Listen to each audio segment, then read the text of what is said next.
당신 앞에 두 개의 알약이 놓여 있습니다. 파란 약을 먹으면 그동안 살아왔던 것처럼 이 세계에 만족하며 어제와 같은 오늘과 내일을 그렇게 편안하게 살아갈 수 있습니다.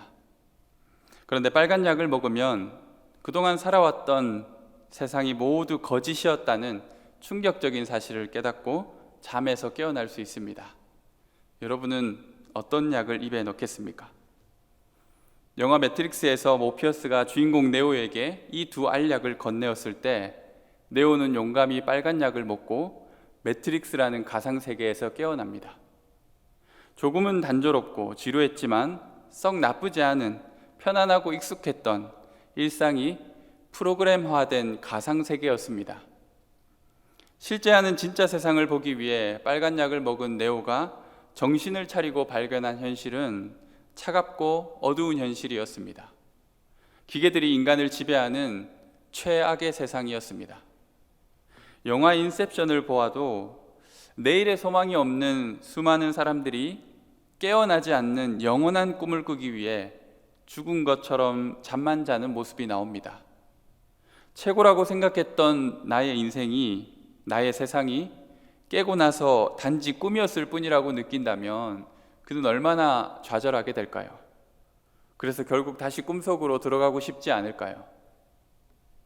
내가 지금 혹시 속고 있는다 할지라도, 내가 지금 진실을 보지 못했다 할지라도 바라볼 진실이 나를 더욱 절망하게 만드는 진실이라면 굳이 진실이 무엇인지 알 필요가 있을까요?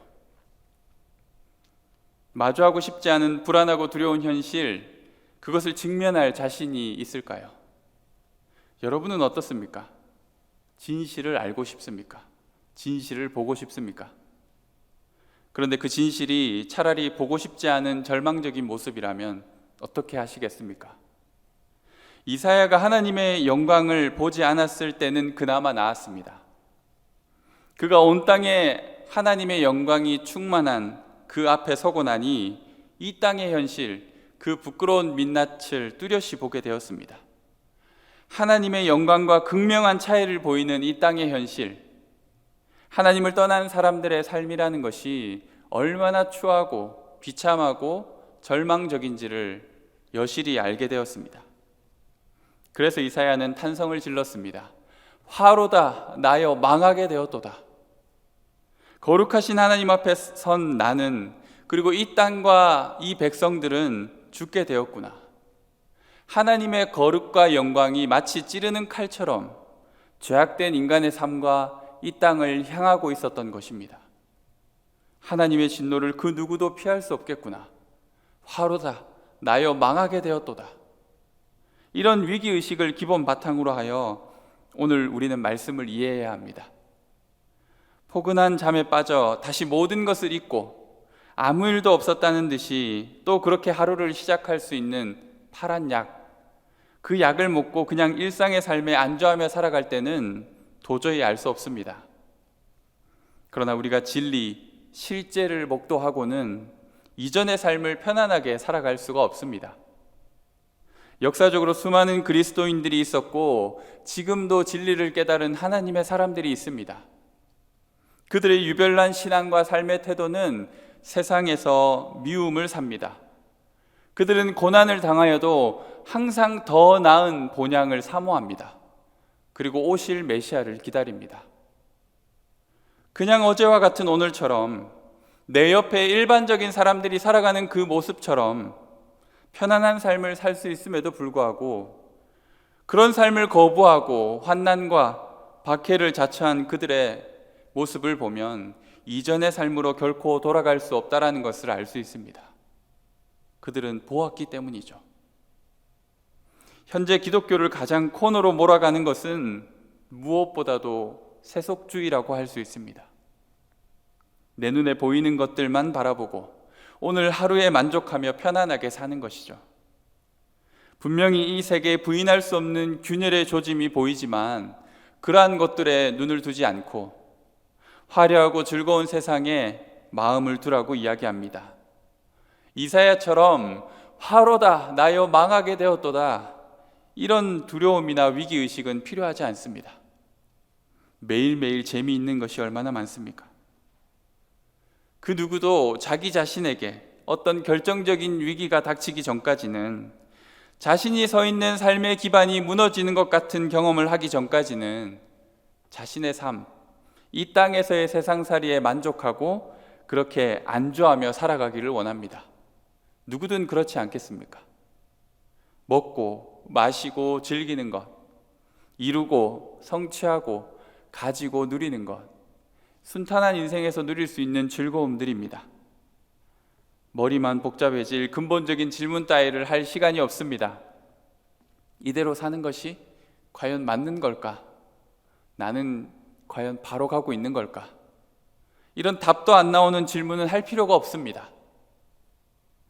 찬란한 하나님의 영광이 비치기 전까지는, 예수 그리스도의 빛이 어둠을 깨뜨리기 전까지는 우리는 모두 그렇게 살아왔습니다. 아니, 어쩌면 지금도 그렇게 살아가는지도 모르죠. 요한복음 1장 5절은 이렇게 말합니다. 빛이 어둠에 비치되 어둠이 깨닫지 못하더라. 사람들은 익숙한 어둠을 벗어나고 싶지 않습니다. 아니, 빛이 자신에게 비추었는지도 모릅니다. 어둠과 빛의 극명한 대비를 보았습니다. 이사야는 하나님의 영광스러운 모습 앞에서 찬란한 빛을 보았고, 또 자신과 사람들의 어둠을 보았습니다. 빛이 필요한 이 땅의 어둠의 현실을 보았습니다. 그래서 이사야는 마치 혼잣말처럼 내뱉은 하나님의 말씀에 두 손을 번쩍 들고 응답하였습니다. 내가 누구를 보내며 누가 우리를 위해서 갈까? 이 말씀은 하나님께서 혼자서 하신 말씀이거나 또 천사들을 향해 하신 말씀이라고 볼 수 있습니다. 그런데 이사야가 대뜸 주님, 제가 여기 있습니다 라고 대답합니다. 왜 그랬을까요? 자신이 바라본 이 어둠의 절망이 빛의 소망으로 바뀌었으면 좋겠다는 열망이 있었기 때문이죠. 죽음이 생명으로, 우리의 부정함이 정결함으로, 허무와 공허가 의미 있는 삶으로 그렇게 어둠이 빛이 되기를 간절히 바랬기에 이사야는 가만히 있을 수 없었습니다. 주님, 제가 여기 있습니다. 제가 가겠습니다. 하지만 9절부터 나오는 하나님의 말씀이 조금 이상합니다. 이사야가 받은 소명은 쉽게 납득이 안 되는 소명입니다. 우리 9절과 10절 말씀을 한번 같이 읽어볼까요? 9절과 10절 말씀을 함께 읽도록 하겠습니다. 여호와께서 이르시되 가서 이 백성에게 이르기를 너희는 너희가 듣기는 들어도 깨닫지 못할 것이요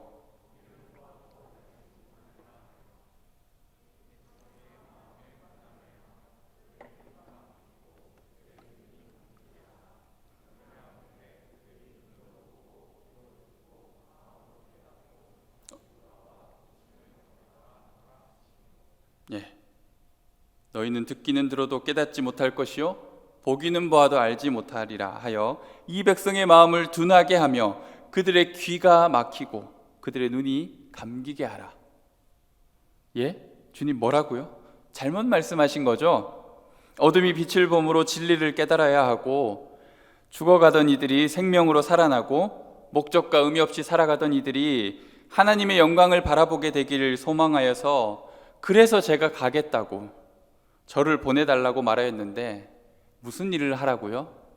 주님, 제가 잘못 들은 거죠? 그들의 마음을 둔하게 하고 그들의 귀를 막히게 하랍니다. 그들의 눈이 감기게 하랍니다. 다시 말해서 어둠이 더 어두워지게 하랍니다. 빛을 찾지 못해 더 칠흑 같은 절망에 빠지도록 하랍니다. 그리고 하나님은 말씀을 이렇게 이어가십니다. 염려하건대 그들이 눈으로 보고 귀로 듣고 마음으로 깨닫고 다시 돌아와 고침을 받을까 하노라. 아니, 하나님 무슨 그런 걱정을 하십니까? 이들이 깨닫지 못하면 어떡하지? 이 백성이 보지 못하고 듣지 못하면 어떡하지? 깨닫고 돌이켜와 고침을 받아야 할 텐데, 이런 걱정을 하셔야 할 것 같은데 하나님의 걱정은 정반대입니다. 혹시라도 이들이 회개하고 돌아오면 어떡하지? 계속 진리를 깨닫지 못하고 그렇게 무지와 어리석음 가운데 살아야 할 텐데, 잘못해서 돌이키겠다고 와서 고침을 받으면 어떡하지? 적어도 우리가 하나님께 소명을 받았다라고 하면 기대하는 것들이 있지 않습니까? 하나님을 몰랐던 사람들이 하나님을 만나게 되고, 또 죄악 가운데 살았던 사람이 회개하여 돌이키고, 죽어가는 사람이 살아나고, 아픔이 치유되고, 절망이 소망으로 변화되는 그런 일을 하시라고 주님이 우리를 부르신 것 아닙니까? 그런데 이사야가 지금 도대체 무슨 소명을 받은 걸까요? 주님, 이런 소명도 있습니까? 하나님의 영광에 눈을 뜬 이사야, 죄와 죽음에 직면한 이 어둠의 세상 가운데 그 빛을 전하고 싶어서 흥분을 감추지 못한 채 자신을 들여 섬기겠다고 말하였는데, 하나님의 이런 말씀을 듣게 되자 말문이 턱 막히게 됩니다. 그리고는 결국 주님께 이렇게 절규합니다. 주여, 어느 때까지니이까? 이들의 어둠을 언제까지 보존하시렵니까? 이들의 무지와 어리석음, 그 죄악의 관영함을 언제까지 내버려 두실 것입니까?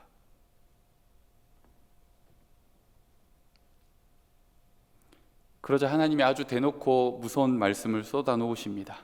11절과 12절, 13절 말씀을 연이어 보면 하나님께서 가장 많이 사용하시는 한 단어가 있습니다. 뭘까요?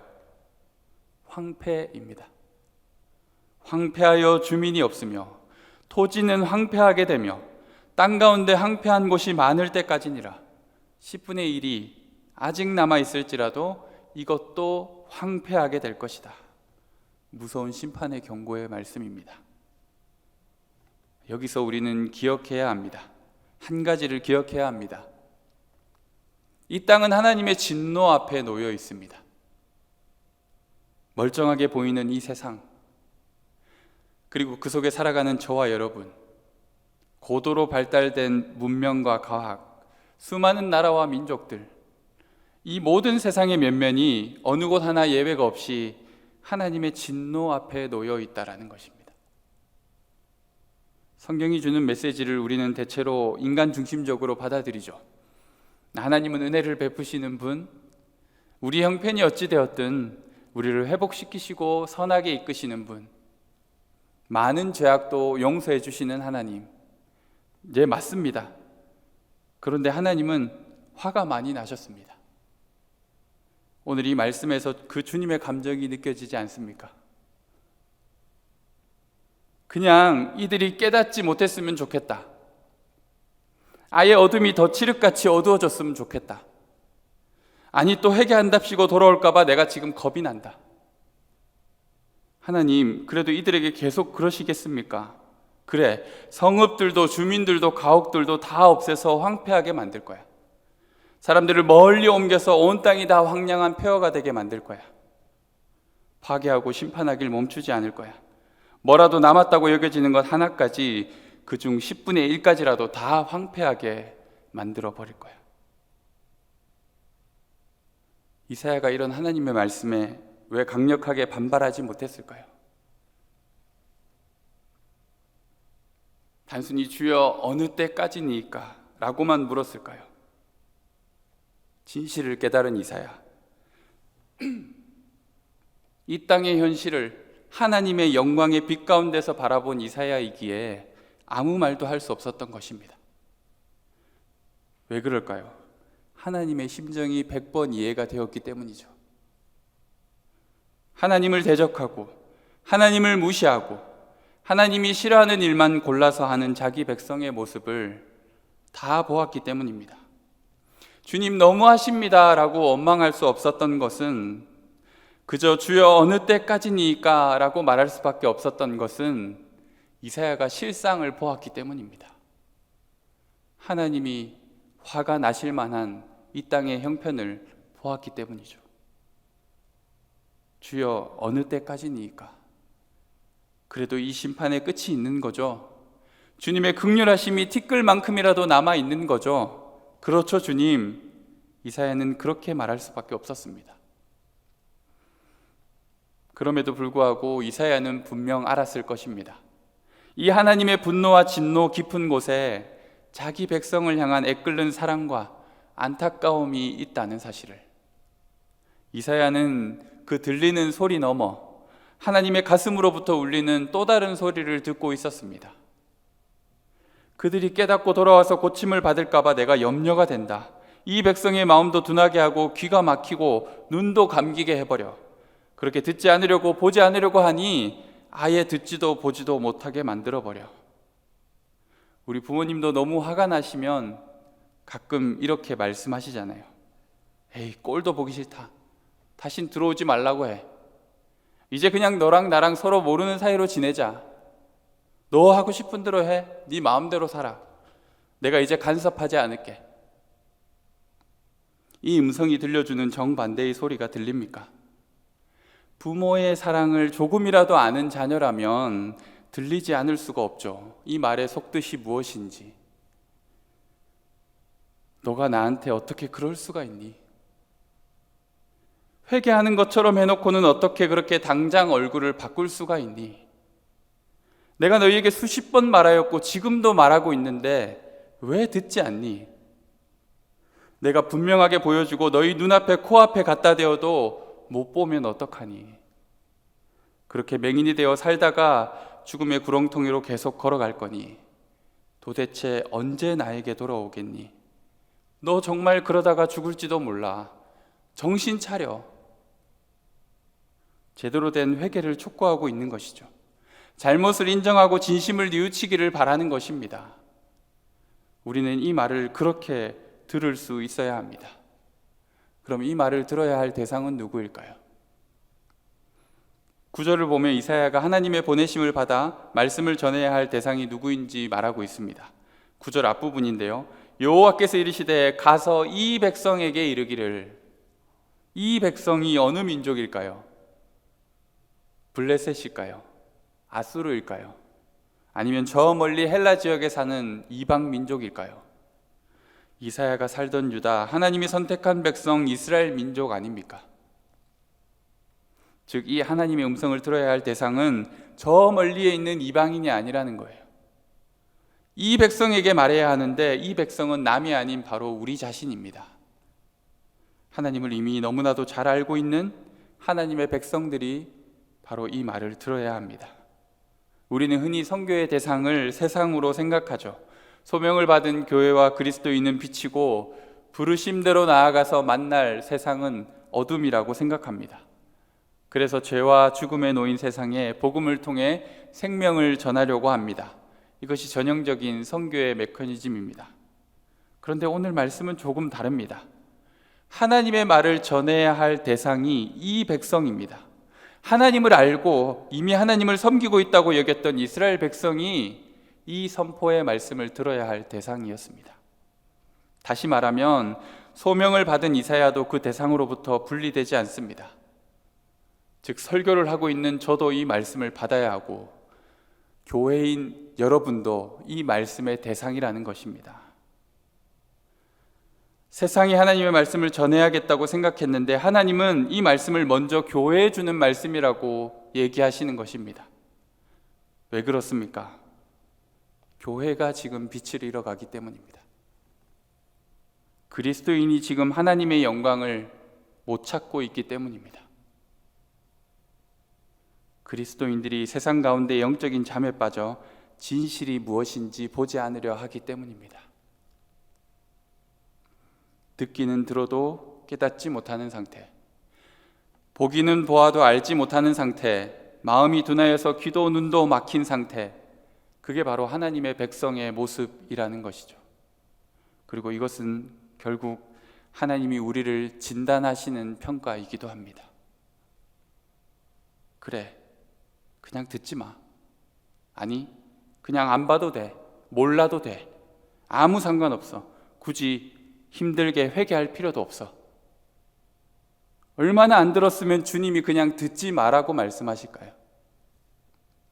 얼마나 보지 않았기에 눈을 감고 달콤한 잠에 그냥 빠지라고 얘기하실까요?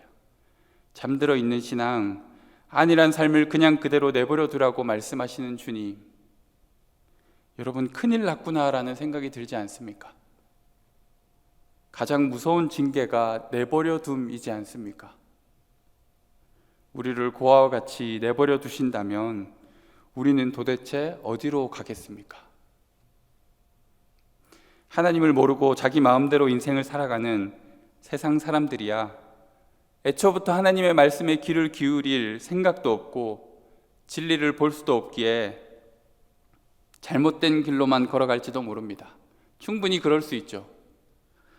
그것도 참 안타까운 상황이기에 우리의 기도가 필요하겠지만 하나님을 이미 알고 있고 하나님의 자녀의 백성이라고 자부하는 우리가 믿지 않는 사람과 똑같은 모습으로 살아가고 있다면 듣지도 보지도 깨닫지도 못한 채 자극적인 세상의 입맛에만 길들여져 빛의 자녀가 아닌 어둠 가운데 살아가고 있다면 그것은 우리만의 문제가 아니라는 것이죠. 우리의 빛을 필요로 하는 세상에도 중차대한 위기가 왔다라고 말할 수 있는 것입니다. 하나님께 들어야 함에도 듣지 않을 때, 하나님을 바라보아야 함에도 바라보지 않을 때, 우리 마음을 열고 깨달아야 하는데 여전히 무지와 어리석음으로 잠들어 있을 때 어떤 일이 발생할까요? 어떤 결과가 주어질까요? 바로 황폐함입니다. 영혼의 황폐함입니다. 우리 신앙이 다시 시작할 만한 여지도 남지 않은 황량한 빈털터리가 되고 마는 것이죠. 오늘 말씀의 이 심판은 실제로 이스라엘 역사 속에서 이루어졌습니다. 남유다는 바벨론의 침략에 멸망하여 많은 사람들이 바벨론의 포로로 끌려가고 예루살렘과 온 이스라엘 지역은 폐허가 되어버렸습니다. 그런데 이 징계가 오히려 이스라엘에게 은혜였습니다. 요한계시록의 4대 교회처럼 살아있는 것 같으며 모든 것을 갖추었지만 그 중심이 황량한 상태가 되는 것이 더 무서운 일이기 때문입니다. 제일 두려운 한 영혼의 상태가 무엇일까요? 예수님 없어도 내 인생에 별다른 어려움이 없는 것, 주님이 없이 24시간을 살아도 편안하고 있으나 마나 아니 없어도 괜찮은 상태, 하나님이 내 삶의 결정적인 요인이 전혀 아닌 상태, 그럼에도 아무런 위기감을 느끼지 않는 말 그대로 마음이 둔하여진 영혼의 상태, 가장 무서운 모습이 아닐까요? 그래서 우리는 기도해야 합니다.